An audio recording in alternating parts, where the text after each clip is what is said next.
Flamio Hotman, we just got our first look at live action Avatar Kyoshi. All of this and much more in the final trailer for Netflix Avatar The Last Airbender. It's only 2 days away now, and this might be our best look that we've had so far. So let's break down the newly revealed scenes and talk about what they're showing. We'll start with the big one, our first view, or at least our first proper view, of Avatar Kyoshi in the live action Avatar. It's a really good up close look, and you can see the attention to detail. Just look at her headpiece and the classic Kyoshi makeup that she's wearing. Then we get a glimpse of her true power. Of course, we know Kyoshi is one of the most powerful avatars in the universe, so to get to see her in action is really cool. I heard rumours that this is taking place during the Kyoshi Island episode, where she's effectively taking over Aang's body, kind of like Roku did during the winter solstice in the animation. Following that, we then get a look at Sokka, who's seemingly looking at a blaze of fire, which I believe could be the latter part of that Kyoshi scene where she's showing all of her avatar powers. The next scene is one of my favourite.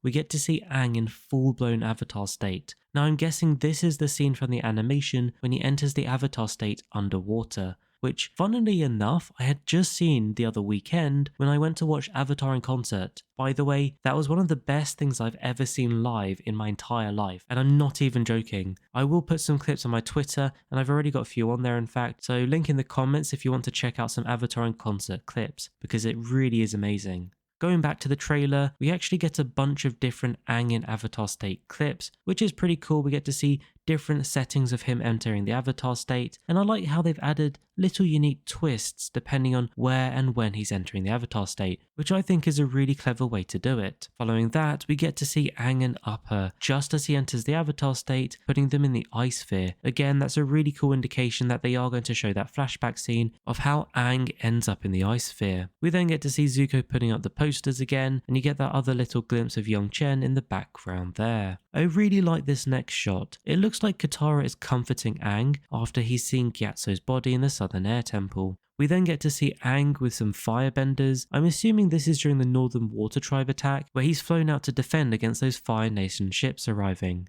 What's cool about the next scene is it basically gives us our first look that we've had at the Northern Water Tribe, and to be honest, I think it looks pretty good. It kind of reminds me of this very scene in the animation, where Aang is sitting on the wall, and you then get that wide shot of the entire Northern Water Tribe wall. Oh yeah, and the next thing you'll be happy to see is that Katara and Sokka fishing is confirmed. You can see them on their little fishing boat right here.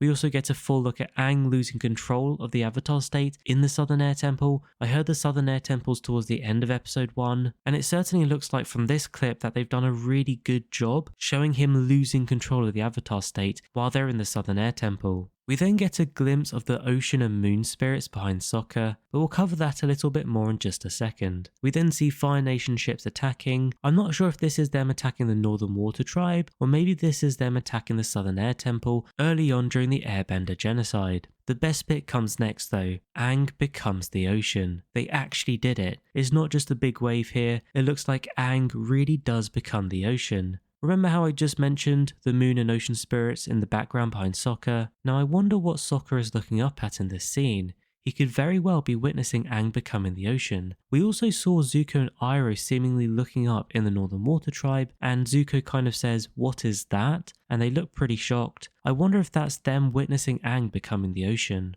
I can't finish this video without showing some of the cute scenes though.